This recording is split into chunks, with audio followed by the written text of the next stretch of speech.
Digital security act নামে যে একটি আইনের যে খড়গ, যে আইনের যে একটি চাপিয়ে দেওয়া হয়েছে মুক্ত মতের ক্ষেত্রে, স্বাধীনভাবে কথা বলার ক্ষেত্রে, ফ্রিডম অফ এক্সপ্রেশনের ক্ষেত্রে, এটা সর্বজন বিধিত। মানুষের কণ্ঠকে রোধ করবার জন্যই এই ধারাটি প্রবর্তন করা হয়, এই আইনটি পাশ করা হয়, ডিজিটাল সিকিউরিটি অ্যাক্ট। এবং এই অ্যাক্টের আওতায় প্রায় 7,000 কে আসামি করা হয়েছে শুধু মুক্ত মত প্রকাশ করার ক্ষেত্রে, ফ্রিডম অফ এক্সপ্রেশনের ক্ষেত্রে। এবং যাদেরকে আমি যদি কার নাম নিব, 17 বছর বয়সী যদি খাদিজাতুল কুবরার কথা বলি, জগন্নাথ বিশ্ববিদ্যালয়ে যখন সে 2য় বর্ষের ছাত্রী ছিল, তখন একটি টেলিভিশনে, একটি ফেসবুকে একটি কথোপকথনের কারণে তার বিরুদ্ধে মামলা দায়ের করা হয়েছে এবং তাকে কারাগারে থাকতে হয়েছে কোনো ধরনের কোনো ইনভেস্টিগেশন, কোনো ধরনের কোনো ফাইনাল রিপোর্ট ছাড়াই। এবং এখনো তার যে দুর্বিষহ অবস্থা। সুতরাং এই স্বাধীনভাবে কথা বলার ক্ষেত্রে, মানুষের টুটি চেপে ধরার ক্ষেত্রে সরকার নানা সময় নানাভাবে আইনের কৌশলে হোক অথবা তাদের তো আর আইন লাগে না, সরকারের যে কোনো ভাবেই তারা যে কাউকেই তারা এটি করতে পারে না, এটি করেছে না। বাংলাদেশের যে আমরা দেখেছি যে স্বাধীন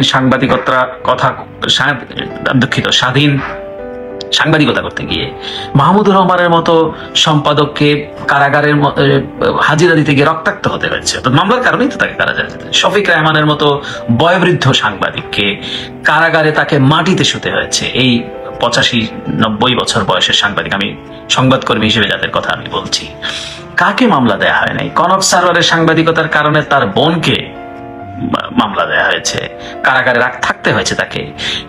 আন্তর্জাতিক খ্যাতি সম্পন্ন ফটো সাংবাদিক শহীদুল আলম, যাকে time magazine person of the ইয়ারে ঘোষণা করেছে বাংলাদেশের, যিনি গৌরব, তাকে 190 দিনের মতো তাকে কারাগারে চোখ বেঁধে তাকে নেওয়া হয়েছে এবং এখনো তার মামলাটি চলমান। অসংখ্য এই ডিজিটাল সিকিউরিটি অ্যাক্ট, এখন তো তারা খোলসটা বদলে ফেলছেন। ডিজিটাল নিরাপত্তা আইনের বদলে এখন তারা বলছেন যে এই ডিজিটাল সিকিউরিটি অ্যাক্ট, যেটা ডিএসএ, এইটাকে তারা বদলিয়ে নামটা শুধু বদলেছেন, কিন্তু তারা একই জিনিস, এখানে আরো ভয়াবহতম জিনিস রয়েছে ডাটা প্রোটেকশন এবং অন্যান্য ক্ষেত্রে। সেটি আমি এইসবে যেতে চাচ্ছেন, যেটা আমি খুব ছোট্ট সময়ের জন্য বলবো। সুতরাং এই মামলা থেকে এই প্রথমত হলো এটি সরকারের শুভবুদ্ধির যাতে উদয় হয়, তারা যাতে এই পথ থেকে সরে আসে। কারণ অন্ধ হলে কিন্তু প্রলয় বন্ধ থাকে না। আপনি আইন করলে আপনি একজনকে বন্ধ করলেন, আরেকজনকে ধরলেন, কিন্তু আপনার যে অপশাসন, আপনার যে নীতি, আপনার যে গণতন্ত্রহীনতা, স্বৈরাচারী মনোভাব, কর্তৃত্ববাদ, এটা তো উন্মোচিত হবেই দেশে বিদেশে সকল জায়গায়।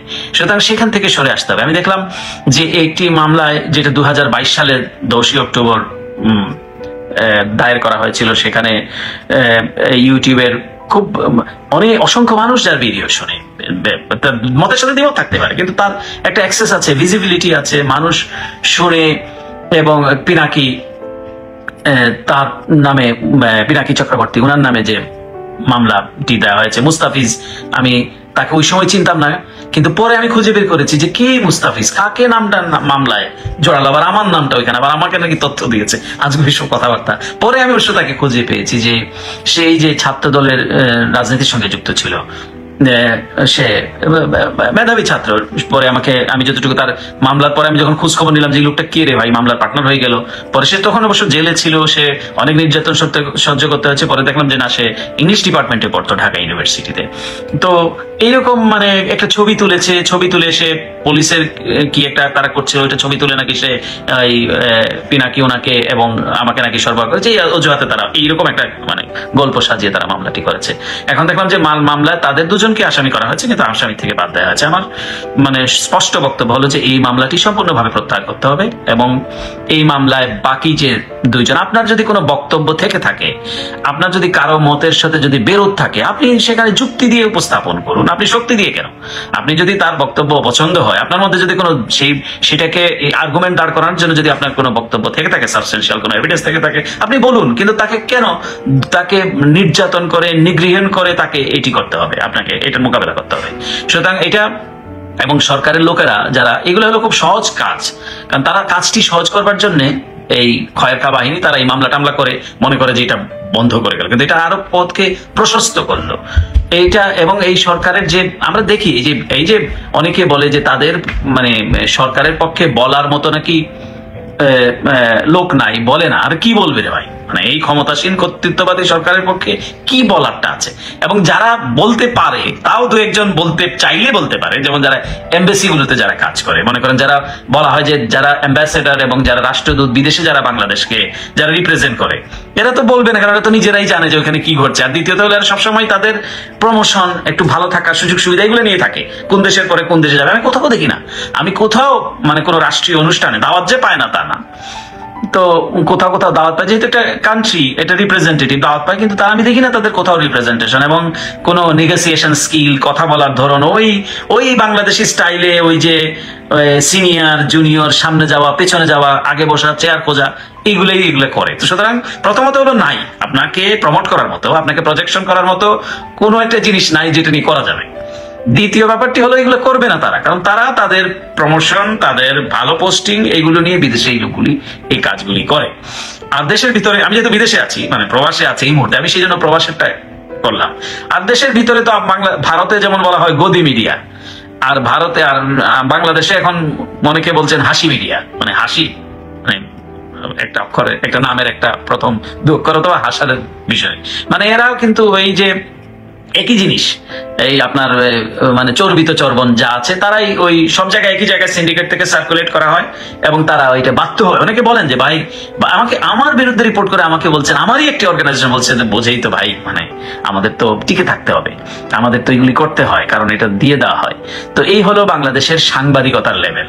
সুতরাং যাদেরকে যারা যারা যারা যত সাংবাদিক, আমি কাদের নাম নিব, মানে যত ধরনের মুক্ত মত প্রকাশের ক্ষেত্রে যাদের বিরুদ্ধে মামলা দায়ের করা আছে, আমি বলবো শুধু একটি নয়, সকলগুলোকে প্রত্যাহার করতে হবে এবং তাদেরকে আমি মনে করি যে এই শুভ বুদ্ধির উদয়টা ঘটবে। বিশেষ করে আমি যদি মানে নাম ধরে বলি, শফিক রেহমান, মাহমুদুর রহমান, শহীদুল আলম, কনক সারওয়ার, ইলিয়াস হোসেন, সাকিব, তারপরে টিটু, অনেকের নামে আমি দেখেছি, মানে যারা কথা বলেন সোশ্যাল মিডিয়াতে, তারা কথা, তাদের অনেকের কথা কারো ভালো লাগতেও পারে, না লাগতে, সবার কথা সবার ভালো লাগতে হবে, নট নেসেসারি। তারপরে এই যে এই বিষয়গুলো মানে তারা যে মানে কণ্ঠরোধ করবার জন্য যে এই মামলাগুলো তারা যে দিয়ে মানে কণ্ঠরোধ করতে চাইছে, এটা কিন্তু হবে না, হবার নয়, এটা হতে পারে না।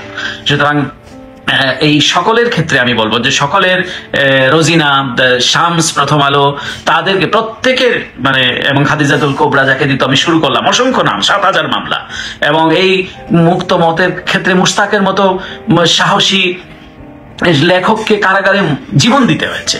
সুতরাং এই পথ থেকে, এই রাস্তার থেকে এই পেটুয়া বাহিনী, তাদের যে যে আইন শৃঙ্খলা রক্ষাকারী বাহিনী আছে, তারা এই পথ থেকে সরে আসবে। এবং আমি দাবি করছি, শুধু আমার নয়, যারা এই মুক্ত মত প্রকাশের ক্ষেত্রে যারা নিগৃহণের শিকার হচ্ছেন, নির্যাতনের শিকার হচ্ছেন, তাদের প্রতি গৃহ নির্যাতন বন্ধ করতে, মামলা প্রত্যাহার করতে হবে এবং তাদেরকে কথা বলতে হবে এবং এই কথা বলার সুযোগ থাকতে হবে।